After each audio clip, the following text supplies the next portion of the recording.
Hello നമസ്കാരം, എല്ലാവർക്കും ഇന്നത്തെ സ്വർണ്ണവില അറിയിക്കുന്ന ഗോൾഡ് റേറ്റ് ടുഡേ ചാനലിലേക്ക് സ്വാഗതം. ഇന്ന് 2024 ജൂലൈ മാസം 30 തീയതി ചൊവ്വാഴ്ച, സമയം രാവിലെ 10 മണി. സംസ്ഥാനത്തെ ഇടവേളയ്ക്ക് ശേഷം സ്വർണ്ണവില വീണ്ടും കുറഞ്ഞിരിക്കുകയാണ്. ഇന്ന് 1 ഗ്രാം സ്വർണം 20 രൂപയും 1 പവന് 160 രൂപയുമാണ് സ്വർണ്ണവിലയിൽ കുറവ് രേഖപ്പെടുത്തിയത്. ഇന്നത്തെ സ്വർണ്ണവില നോക്കാം. അതിനു മുൻപായി ഈ ചാനൽ ഇതുവരെ സബ്സ്ക്രൈബ് ചെയ്തിട്ടില്ലാത്തവർ സബ്സ്ക്രൈബ് ചെയ്ത് തൊട്ടടുത്തുള്ള ബെൽ ബട്ടൺ അമർത്തി ഓൾ സെലക്ട് ചെയ്യുക.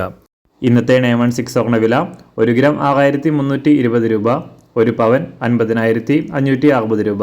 24 ക്യാരറ്റ് സ്വർണ്ണവില 1 ഗ്രാം 6894 രൂപ, 1 പവൻ 55,156 രൂപ.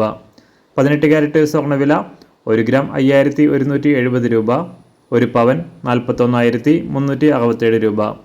സംസ്ഥാനത്ത് ഇന്ന് വെള്ളിവില 1 ഗ്രാം 89 രൂപ 60 പൈസ, 1 കിലോ 89,600 രൂപ. അന്താരാഷ്ട്ര മാർക്കറ്റിൽ 1 ഔൺസ് സ്വർണത്തിന് $2,387. എല്ലാ ദിവസവും അറിവിരുന്ന സ്വർണ്ണവില അറിയാനായി ഈ ചാനൽ ഇപ്പോൾ തന്നെ സബ്സ്ക്രൈബ് ചെയ്ത് തൊട്ടടുത്തുള്ള ബെൽ ബട്ടൺ അമർത്തി ഓൾ സെലക്ട് ചെയ്യുക. വീഡിയോ ഇഷ്ടമായാൽ ഒരു ലൈക്ക് ചെയ്യാനും നല്ല നിർദ്ദേശങ്ങൾ കമൻറ്റ് ചെയ്യാനും കൂടെ ശ്രദ്ധിക്കുക.